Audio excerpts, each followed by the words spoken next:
Bismillahirrahmanirrahim.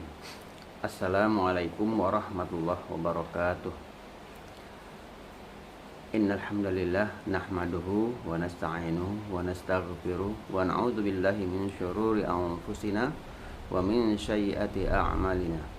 May yahdihillahu fala mudhillalah wa may yudlilhu fala hadiyalah. Asyhadu an la ilaha illallah wa asyhadu anna Muhammadan abduhu wa rasuluh alladzi la nabiyya ba'da. Ananda sekalian, hari ini kita memperingati momen bersejarah, yaitu tanggal 12 Rabiul Awal, peringatan Maulid kelahiran Nabi besar Muhammad sallallahu alaihi wasallam, di mana kita memahami bahwasanya peringatan Maulid adalah suatu seremoni yang memang perlu kita adakan, mengingat kita perlu mengenang kembali, melihat kembali sejarah daripada kisah dari Rasulullah SAW, di mana beliau adalah junjungan kita sekaligus suri tauladan kita. Rasulullah berfirman di dalam Al-Quran surah Al-Ahzab ayat 21, dikatakan bahwasanya laqad kana lakum fi rasulillahi uswatun hasanah liman kana yarjullaha wal yawmal akhir wa dzakarallaha katsira. Yang kira-kira maknanya telah ada pada diri Rasulullah suri tauladan yang baik bagimu. Karena itu, anak-anak sekalian, mengingat bahwasanya Rasulullah adalah contoh teladan, itulah makanya kita perlu tahu sedikit banyak tentang latar belakang dari kelahiran Rasulullah SAW. Rasulullah dilahirkan pada tanggal 12 Rabiul Awal, tepatnya hari Senin, tanggal tahun 571 Masehi. Kalau tanggal Masehinya adalah 20 April 571 Masehi. Jadi Rasulullah SAW kelahirannya penuh dengan berbagai macam peristiwa-peristiwa penting dan peristiwa besar. Ini menandakan bahwasanya Rasulullah itu adalah nabi yang bukan nabi biasa, tetapi seorang nabi yang benar-benar agung dan besar, karena kelahirannya ditandai dengan beberapa peristiwa-peristiwa penting. Namun sebelum kita mempelajari peristiwa kelahiran Nabi, ada baiknya kita memahami bahwasanya kehadiran Rasulullah itu sudah lama ditunggu-tunggu oleh umat manusia, ya. Para nabi-nabi terdahulu sudah menceritakan tentang kejadian, tentang akan hadirnya seorang nabi yang akan membawa kedamaian bagi dunia. Misalnya kita lihat Nabi Daud menceritakan di dalam kitab Zabur bahwasanya apabila nanti suatu ketika air sungai yang sudah kering, sumur yang sudah tidak mengeluarkan airnya, tiba-tiba ia mengeluarkan airnya, itu adalah tanda-tanda akan hadirnya Nabi yang agung itu. Atau di dalam kitab Taurat yang disampaikan oleh Musa alaihissalam, bahwasanya dikatakan ketika nanti adanya bintang yang besar terang benderang yang belum pernah hadir pada saat sebelum hari sebelumnya, dan dia akan datang dan bintang itu menyinarin bumi, dan kita melihat bahwasanya kejadian itu adalah adanya sinar terang di saat Rasulullah lahir, sinar terang yang bergerak dari Makkah menuju ke Syam, daerah Syam. Ini adalah sinar yang sangat cerah. Jadi dalam kitab Taurat dikatakan apabila itu nanti terjadi, bintang itulah bintang yang tidak pernah hadir sebelumnya, tidak pernah mendekati bumi sebelumnya. Itu adalah tanda dari kelahiran seorang manusia yang agung, manusia yang mulia yang akan membawa kedamaian di dunia. Nabi Isa alaihissalam juga ada menceritakan di dalam kitab Injil bahwasanya kelahiran seorang nabi agung itu adalah ketika nanti pohon-pohon kurma yang nantinya yang sebelumnya belum pernah tidak berbuah lagi, tetapi nanti akan berbuah. Yang tua dia akan berbuah. Ini adalah menandakan akan telah hadirnya lahir seorang nabi yang diagung, yang ditunggu-tunggu itu. Jadi anak-anak sekalian, ini peristiwa-peristiwa yang sudah diceritakan sebelumnya oleh para nabi-nabi terdahulu. Karena memang nabi ini benar-benar nabi agung. Adam alaihissalam itu baru dimaafkan Allah Subhanahu wa taala, diampunkan dosanya setelah 40 hari dia bersujud, ya, ketika dikeluarkan dari surga dan ditempatkan di bumi. Setelah disebutkan nama Nabi Muhammad, sebelum disebutkan nama Muhammad, Adam 40 hari sujud belum ada diampunkan Allah Subhanahu wa taala.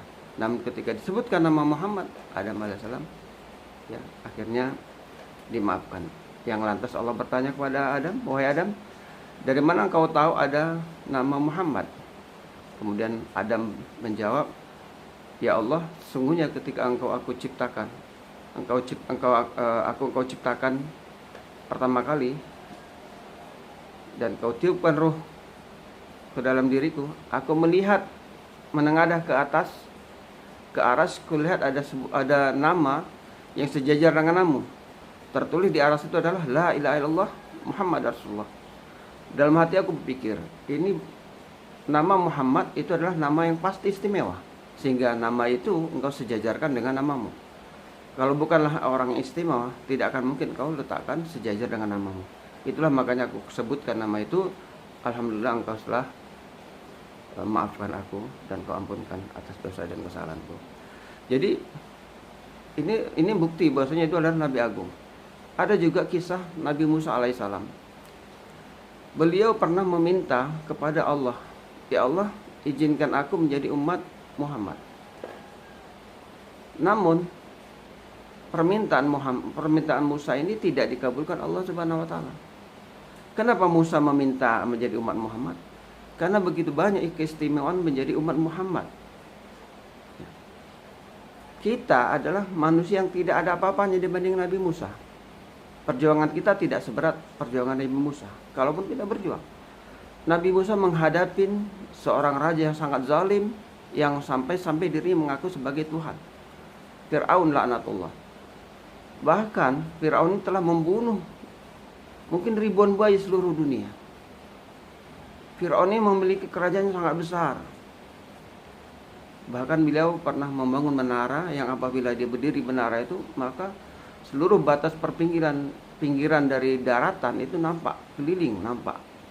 Sebegitu jauhnya, begitu tingginya bangunan yang ia bangun. Jadi begitu kuatnya Fir'aun, begitu diktatornya Fir'aun, begitu kejamnya di Fir'aun, Nabi Musa menghadapinya dan menyeru kepadanya agar ia menyembah Allah, ya, dan meninggalkan kesombongannya dan membuang kesombongannya. Itu pun seorang nabi yang agung, ulul azmi, itu pun tidak dikabulkan untuk menjadi umat Muhammad. Kita tidak ada apa-apanya, tapi kita ditakdirkan untuk menjadi umat Muhammad. Ini adalah sesuatu yang harus kita syukuri dan nikmat yang sangat besar. Karena untuk menjadi umat Muhammad adalah nikmat yang sangat besar. Jadi anak-anak sekalian, kelahiran Nabi Muhammad ini benar-benar sesuatu yang sangat kita tunggu, dan kita bersyukur kita menjadi umatnya. Kenapa bersyukur? Karena memang Muhammad SAW adalah Nabi yang sangat mencintai umatnya. Paling tidak ada empat kejadian yang menandakan bahwasanya Rasulullah itu mencintai umatnya. Ya, kalau kita kenang kembali, kalau kita ingat kembali bagaimana peristiwa Rasulullah ketika akan meninggalkan dunia ini. Pada saat itu malaikat Israel telah datang. Kemudian Rasulullah bertanya kepada Israel, "Wahai Israel, sudah sampaikah waktunya?" Lantas malaikat Israel pun mengatakan, "Sudah, wahai Rasulullah." Kemudian Rasulullah bertanya, "Di mana Jibril sahabatku, wahai Israel?" Kemudian Israel menjawab, "Beliau sebentar lagi datang." Gak seberapa lama malaikat Jibril pun datang. Kemudian mengucapkan salam, dan Rasulullah menjawab salamnya. Lantas Rasulullah bertanya kepada Jibril, "Wahai Jibril, sungguhnya waktuku telah hampir sampai. Tolong kau ceritakan bagaimana keadaan buatku. Kemudian Jibril pun berkata, wahai Nabiullah Muhammad, sesungguhnya engkau ruhmu telah ditunggu-tunggu oleh seluruh malaikat. Mereka berjajar dari rumahmu ini sampai ke aras untuk menantikan kedatangan ruhmu. Apalagi wahai Jibril? Kemudian Jibril mengatakan, surga adalah tempat dibuka tidak dibukanya surga sebelum engkau masuk di dalamnya. Dan engkau telah ditempatkan sebagai penghuni surga. Kemudian Rasulullah tidak tersenyum.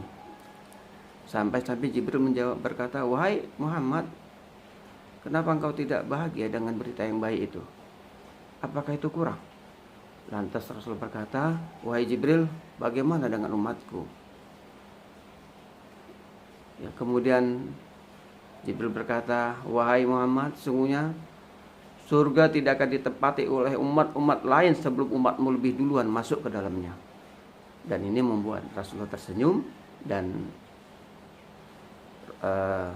akhirnya Rasulullah berkata, ini yang membuat aku lega wahai Jibril. Kemudian Rasulullah berkata kepada Israel, wahai Israel, silakan kau laksanakan tugasmu. Kemudian Israel pun mendekati Rasulullah dan beliau berkata, maafkan aku ya Rasulullah, aku akan mencabut nyawamu. Kemudian secara perlahan dicabutlah nyawa Rasulullah. Kemudian ini tadi peristiwa pertama ya. Yang pertama kali tadi adalah sebelum Rasulullah dicabut nyawanya, beliau bertanya tentang kita. Peristiwa kedua adalah ketika saat-saat pencabutan nyawa Rasulullah. Rasulullah mengadu, aduh sakit sekali wahai Israel.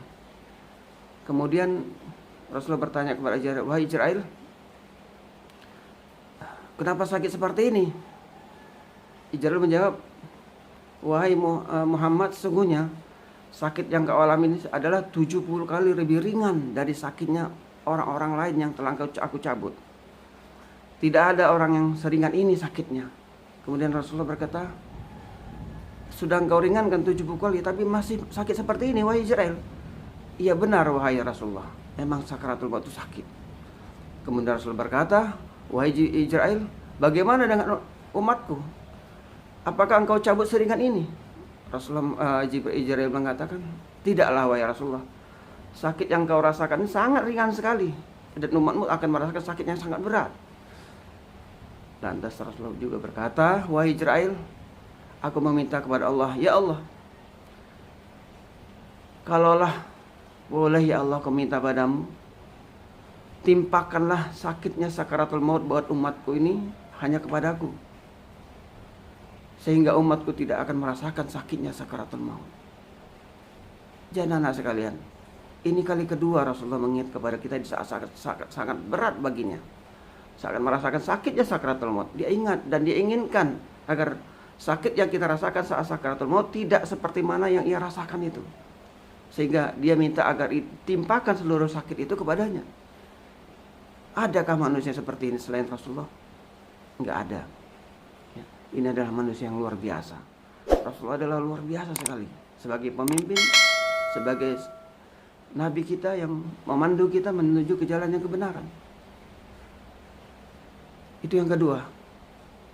Peristiwa yang ketiga adalah pada saat pencabutan nyawa sudah mendekati akhirnya. Rasulullah berbisik dan akhirnya Sayyidina Ali waktu itu berada di sebelahnya, mendekat kepada Rasulullah dan meletakkan kupingnya di dekat bibir Rasulullah, dan dia mendengar Rasulullah berkata, as-shalah, aqimis shalah, an-nisa, ittaqun nisa, ummati. Ini kali ketiga. Di saat sakaratul maut, di saat menjelang ajal terakhir, di saat mengembuskan nafas terakhir, Rasulullah masih mengingat nama kita. Luar biasa. Itu yang ketiga. Lantas yang keempat yang mana? Nanti ketika pada mahsyar sudah dibentangkan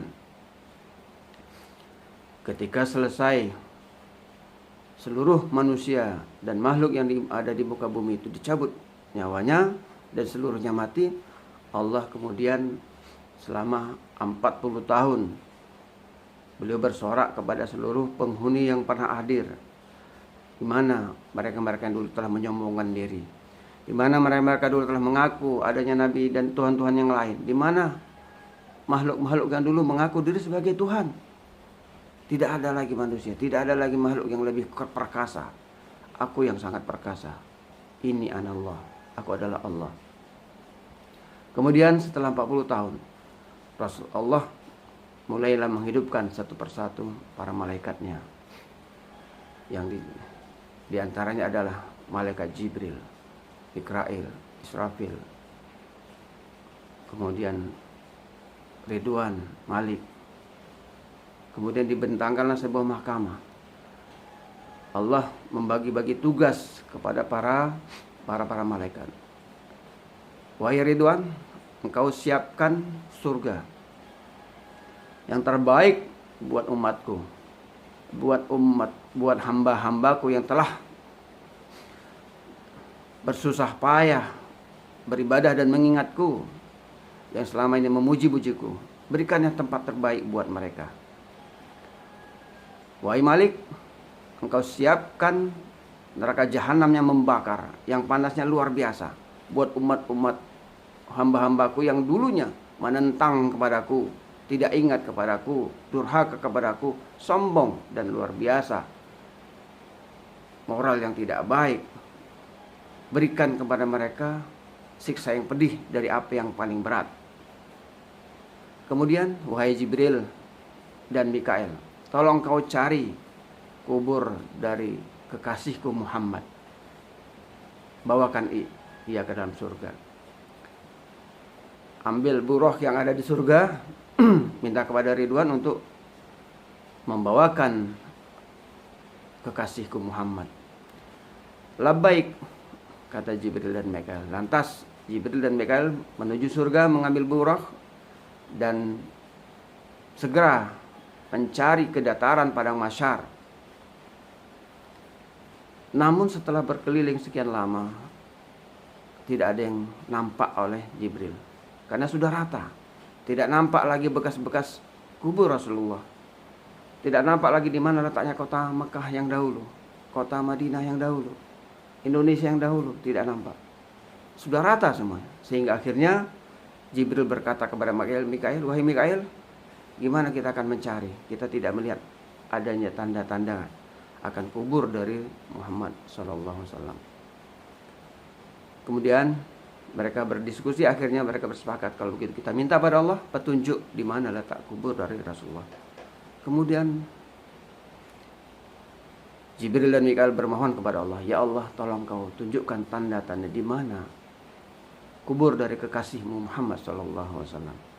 Kemudian Allah kabulkan, dan serta-merta dari kubur itu keluar cahaya yang terang, sehingga tampak tanda itu oleh Jibril dan Mikail, dan Jibril dan Mikail menuju ke sana. Lantas ia bangunkan Nabiullah SAW pada saat itu, dan ketika bangun Rasulullah bertanya kepada Jibril, wahai Jibril, hari apakah ini? Jibril berkata, ini adalah hari di mana kita akan mempertanggungjawabkan akan segala seluruh amal-amal manusia. Ini adalah hari berbangkit itu, wahai Rasulullah. Apa yang dikatakan Rasulullah? Dia tanya, di mana umatku? Yang ditanyanya umat, bukan dirinya bagaimana, anaknya bagaimana, tetapi umat. Di mana umatku? Kemudian Jibril berkata, wahai Rasulullah, aku tidak ditugaskan untuk menjelaskan ini. Baiklah, engkau kubawa dulu ke dalam surga. Nanti selanjutnya engkau lah yang akan berdiskusi dan bertanya kepada Allah Subhanahu wa taala. Lantas Jibril membawa Rasulullah ke dalam surga. Dan ini adalah kali keempat di mana Rasulullah ingat kepada kita. Di saat pertama kali berbangkit, yang diingatnya adalah kita. Baik anak-anak sekalian, Jadi peristiwa apa sajakah yang menyertai dengan kelahiran Rasulullah itu adalah, yang pertama adalah peristiwa penyerangan Makkah dan Ka'bah oleh tentara Abraha. Kita sama-sama tahu bahwasanya kisah ini telah diabadikan ya di dalam Al-Quran, surat Al-Fil, bahwasanya Abraha Al-Qulais itu telah menyerang Ka'bah di hari ke-50 sebelum Rasulullah lahir. Surat Al-Fil itu sendiri itu Allah turunkan 45 tahun setelah itu. Ya, ini setelah diturunkannya surat Al-Kafirun. Jadi kenapa Allah menceritakan kembali 45 tahun setelah itu? Untuk mengingatkan kembali kepada kaum Quraisy bahwasanya mereka dulu telah ditolong Allah Subhanahu wa taala. Allah telah begitu besar menolong orang-orang penduduk Makkah ya, dengan keselamatan yang besar. Tentara Abraha begitu dengkinya kepada Ka'bah karena ia telah membuat sebuah gereja katedral yang bernama Gereja Al-Qulaisi. Gereja ini dibangun agar menandingin pengunjung yang selalu datang ketika haji ke Mekah dan datang ke daerahnya di Sana'ah.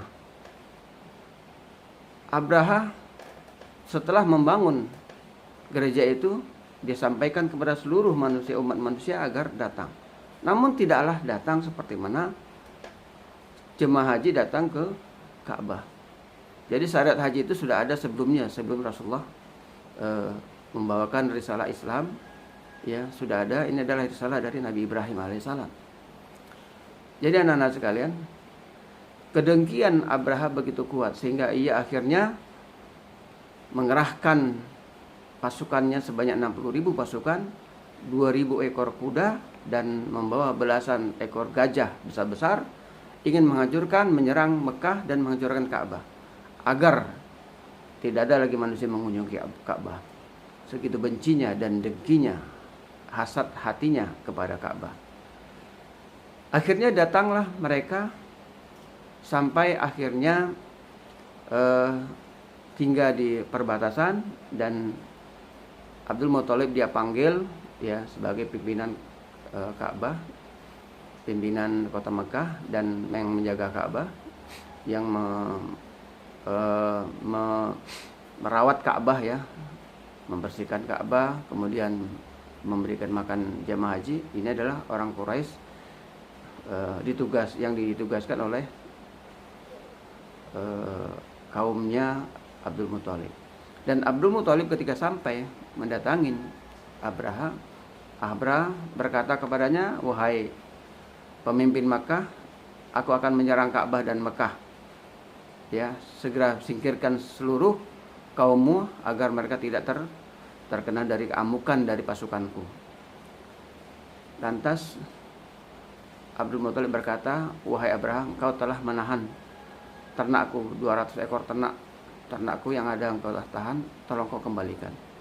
Abraha pun heran, "Wahai Abdul Muthalib, aku akan menghancurkan Ka'bah dan Mekah, tapi engkau malah meminta ternakmu. Kenapa engkau tidak melindungi Ka'bah?" Lantas Abdul Muthalib mengatakan, "Ternak itu adalah milikku, sementara Ka'bah adalah milik Allah. Aku mengambil milikku dan aku serahkan Ka'bah kepada pemiliknya, yaitu Allah Subhanahu wa taala." Oke, baik kalau gitu, maka akhirnya Abraha Al-Qulais mengembalikan 200 ekor ternak dari Abdul Muthalib dan dia melanjutkan serangan. Tapi apa terjadi? Ternyata gajah dan kuda yang ia tunggangi sebagai kendaraan itu tidak mau bergerak sama sekali, bahkan kembali pulang, meninggalkan dan melemparkan penunggang-penunggangnya, termasuk Abraha sendiri menunggang gajah yang paling besar, terlempar. Setelah gajah dan kuda itu berlari, lantas Allah mengirimkan burung ababil. dan habislah seluruh pasukan bergajah itu dengan batu-batu yang telah dibawa oleh burung ababil. Paling tidak 1 ekor burung ababil membawa 3 butir batu yang panas ya dari neraka. 1 di paruhnya dan 2 di kakinya, kanan dan kiri. Dan ini yang meluntur-hantakkan pasukan bergajah itu. Ini peristiwa yang pertama. Peristiwa yang kedua adalah munculnya cahaya terang benderang. Cahaya ini seperti mana sudah diceritakan tadi, sudah ada tanda-tanda cahaya ini dari kitab Taurat yang disampaikan Nabi Musa. Dan malam itu luar biasa cahaya itu terang benderang, dan ini disaksikan oleh Abdul Muthalib dan beberapa penduduk Yahudi, dan mereka merasakan akan kehadiran Nabi ini. Ya, sehingga akhirnya penduduk Yahudi esok paginya memerintahkan seluruh anggotanya untuk mencari tahu siapa bayi yang lahir malam itu. Adakah bayi itu adalah dari keturunan Bani Israel, baik di Mekah maupun di Madinah. Namun mereka tidak melihat itu. Dan itu menimbulkan kekecewaan yang besar, yang akhirnya menimbulkan dendam tersendiri bagi orang Yahudi, yang akhirnya berusaha keras untuk membunuh Nabi Muhammad SAW. Ini peristiwa yang kedua, peristiwa besar yang kedua. Jadi kisah ini ada dikisahkan oleh Ibnu Sa'ad ya, hadis dari Ibnu Sa'ad atau Imam Ahmad. Peristiwa yang ketiga adalah 14 balkon kerajaan Kisra di Persia itu tiba-tiba runtuh seketika. Ya, ini luar biasa. Tidak diketahui kenapa tiba-tiba runtuh. Ini menandakan bahwasanya Persia nantinya akan hancur dan jatuh di tangan umat Islam. Ini adalah simbol dan tanda dari itu. Ini diriwayatkan oleh hadis Baihaqi. Kemudian yang keempat adalah api abadi yang selama ditembak-sembah oleh kaum Majusi juga padam. Ya, penduduk Persia itu kaum Majusi dan mereka adalah penyembah api. Api itu selama ini nggak pernah padam, tiba-tiba hari itu padam. Ya, dan yang kelima adalah tersungkurnya berhala-berhala sesembahan kaum Quraisy di Ka'bah. Semuanya tersungkur tiba-tiba, ya, yang akhirnya menandakan ini adalah masa kesyirikan, kemusyrikan akan berakhir dengan hadirnya Nabi ini. Jadi anak-anak sekalian, ini adalah peristiwa-peristiwa besar yang mengiringi bagaimana Rasulullah SAW dilahirkan pada saat itu. Di awal telah kita sebutkan bahwasanya di dalam diri Rasulullah telah ada suri tauladan yang baik. Nanti kita akan ceritakan bagaimana kita selanjutnya. Rasulullah SAW adalah contoh teladan yang tidak ada duanya, dan kita tidak perlu mencari teladan lain selain Rasulullah. Itu saja yang dapat saya mu'alim sampaikan kepada kalian. Usikum wa nafsi bitaqwallah. Wassalamualaikum warahmatullahi wabarakatuh.